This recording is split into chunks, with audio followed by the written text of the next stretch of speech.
안녕하세요, 디즈니입니다. 항상 역사에는 한 시대를 풍미한 인물들이 있습니다. 세계화가 이제는 당연한 것으로 여겨지면서 이런 특별한 인물들은 세계적인 인물로 묘사되곤 합니다. 최근에 가장 그런 부분에 가까운 인물이 있다면 바로 애플의 스티브 잡스가 아닐까 하는데요. 하지만 스티브 잡스 4호에는 애플도 예전만큼 혁신적인 모습을 보여주지 못하면서 그 다음 타자는 누구인가 귀추가 주목되고 있는데요. 저는 이 인물을 꼽고 싶습니다. 바로 케빈 파이기입니다. 이제는 엔터테인먼트 산업의 괴물이 된 디즈니, 그리고 그 중심에는 MCU라고 불리는 마블 시네마틱 유니버스가 있습니다. 오늘은 그가 어떻게 마블의 모든 것을 지휘하는 자리에 오르게 되었는지 한번 살펴보기로 하겠습니다. 케빈 파이기는 보스턴에서 태어난 영화 광팬으로 고등학교 졸업 후에 그가 좋아하는 조지 루카스나 론 하워드가 졸업한 USC 스쿨 오브 시네마틱 아츠에 들어가기 위해 지원을 했는데 5번이나 떨어지고 6번 만에 합격을 합니다. 그는 졸업 후 감독들의 조수 업무를 맡다가 2000년에 마블의 감독으로 취업을 합니다. 그의 마블 만화에 대한 방대한 지식과 덕후 성향이 여기서 빛을 발합니다. 자, 여기서 중요한 인물을 한 분 소개해드려야 할 것 같은데요.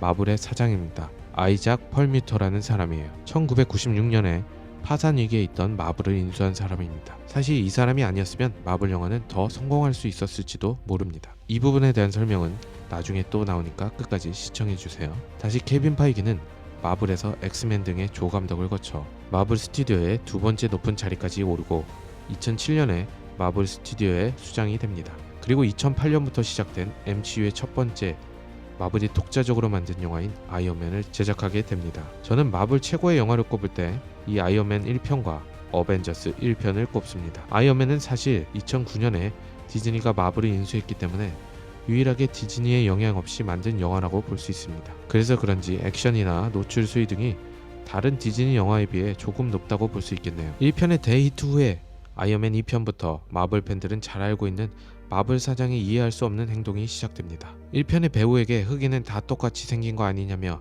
말도 안 되는 금액의 출연료를 제시하고 명배우로 불리는 미키 루크에게도 터무니없는 출연료를 제시합니다. 결국 주위의 만류로 악역이 바뀌는 일은 없었지만 우리가 아는 토니 친구인 워머신의 모습은 2편부터 바뀌게 되죠. 저는 해피호건으로 출연 중인 아이언맨 1, 2편의 감독이 더 이상 연출을 안 하는 이유가 이때 겪은 고통 때문이 아닐까 조심스럽게 유추해봅니다. 그리고 몇몇 마블 캐릭터가 나오는 드라마를 강행하다가 대실패를 하게 됩니다. 인휴먼이라는 드라마가 대표적인데요. 아마 이 캐릭터들을 소모하지 않았다면 이터널 대신에 인휴먼이 MCU를 통해 나왔을 겁니다. 영화가 나오긴 했죠. 그런데 본 사람이 별로 없습니다. 그리고 이 마블 사장은 유명한 인종차별주의자의 여성 미화를 일삼는 사람이라 계속 여성 캐릭터 주인공인 영화와 장난감 판매를 반대했습니다.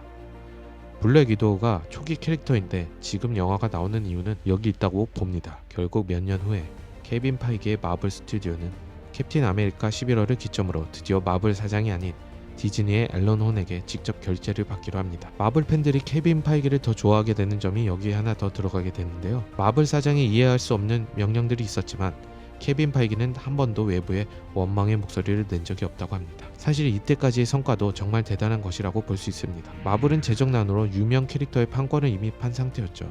스파이더맨은 소니에, 엑스맨은 폭스에, 헐크는 유니버설이 판권을 가지고 있어 미국 현지에서는 인기가 그들보다 없는 아이언맨, 토르, 캡틴 아메리카로 대성공을 거두었으니까요. 케빈 파이기의 판짜는 능력이 탁월하다고 볼 수 있죠. 사실 제작자로서 감독을 고르는 능력도 탁월한데요. 어벤져스 1, 2편의 조스 웨던, 블랙팬서의 라이언 쿠글러 등의 주목받는 감독들을 제외하고는 대부분 블록버스터를 만든 적이 없는 감독들입니다. 특히 루소 형제는 코미디를 연출하는 데 장점이 있던 감독들인데 케빈 파이기의 지원을 받아 윈터 솔저 같은 명작을 만들고 어벤져스의 엔드게임이라는 마블의 가장 중요한 영화를 완성해냅니다. 드디어 그의 실력을 인정받아 이제는 케빈 파이기가 마블의 모든 영역을 책임지게 됐습니다. 그 중에는 드라마 부분과 만화도 포함됩니다. 이 마블의 사장은 거의 잘렸다고 봐야겠죠. 이제는 만화와 드라마 부분에서 모든 제작팀들이 케빈 파이기의 선택을 기다리고 있습니다. 이제 드라마와 만화 영화의 모든 것이 연결될 가능성이 커졌습니다.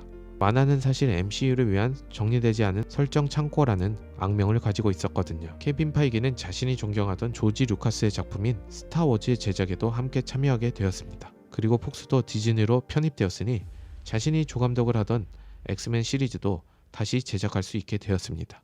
이만하면 디즈니에서도 케빈 파이기에게 파격 대우를 해주는 것 같습니다. 앞으로 저희 영상에서는 디즈니에 관한 이야기들을 해보려고 합니다. 구독과 좋아요 잊지 마시고요. 디즈니와 함께 해주세요. 바이바이.